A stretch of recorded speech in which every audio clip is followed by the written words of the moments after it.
I'm Charlie. And I'm Drew. And this is a special episode of iCharlieB, coming to you from Children's Hospital. We have a lot to talk about tonight, but we have to start at the beginning. Right, Drew? That's right, Charlie. Decade Day was awesome. For those of you who don't attend ECCS, you haven't seen a Decade Day until you've seen one at a classical school. We had kids dressed in costumes from every century, starting with cavewoman days. Yeah, Sarah Walker was a cute cavewoman. And what about Mrs. Collins in that dress? She was a 15th century Italian. Yeah, and Mrs. Woodman, the flower child. One of my favorites was Abby Shire as a World War II paperboy. Yeah, but Clan Cockett was the best. Yeah, it was great how Mr. Cockett was so outraged when he couldn't stand with us. We were competing in the costume contest. Yeah, and Mom had to tell him that the contest was for the kids, but that we could compete with him and the teachers. But he said, "But I'm their laird. How will the clan stand without their laird?" Yeah, I love Mr. Cockett. He won the teacher's contest, of course. Of course. But Drew, when I said start at the beginning, I didn't mean Decade Day. Oh, the pep rally. Yeah, that was great too. No, Drew, I was talking about the game Friday night. Yeah, the game. Right. Well, it was my first varsity game, and it was my best game ever. Your best game ever? Really, Drew? Do you really think so? Yeah, I got put into a varsity game, Charlie, and the first time I was put in, I almost made an interception. How almost? Well, 2, 5, 7, 10 yards from it. I don't know, but I was generally in the right direction to have made the interception. And anyway, the guy I was covering didn't catch it. That totally counts. And the second time you were put in, Drew? How did that one go? Well, that time wasn't as successful for me. I was on the kickoff return team, and well, I sort of got hammered.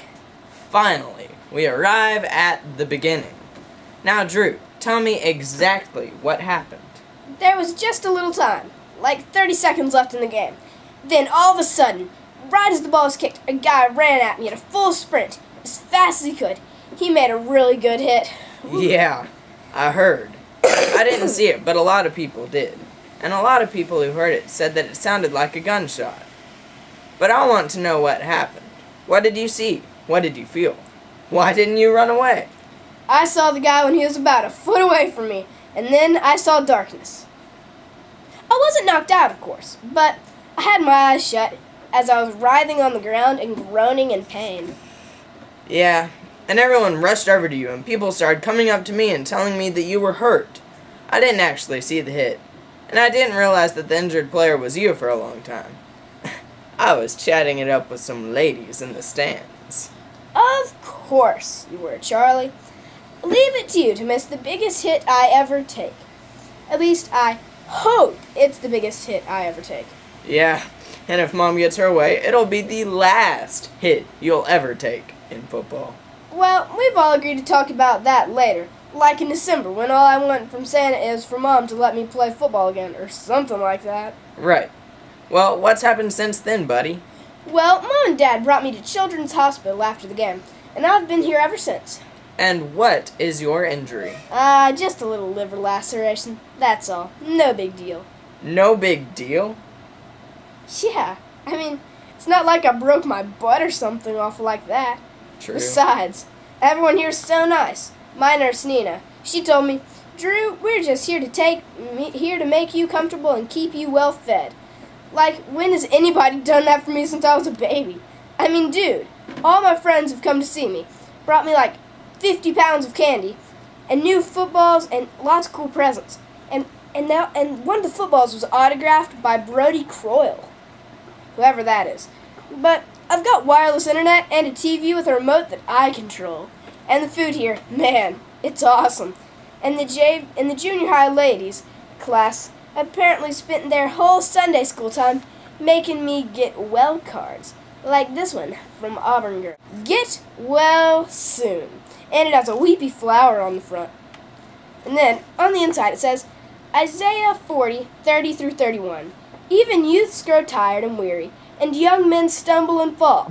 But those who hope in the Lord will renew their strength. They will soar on wings like eagles. They will rear.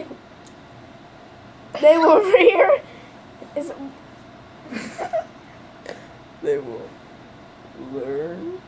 Learn. Rest. Rain. They will.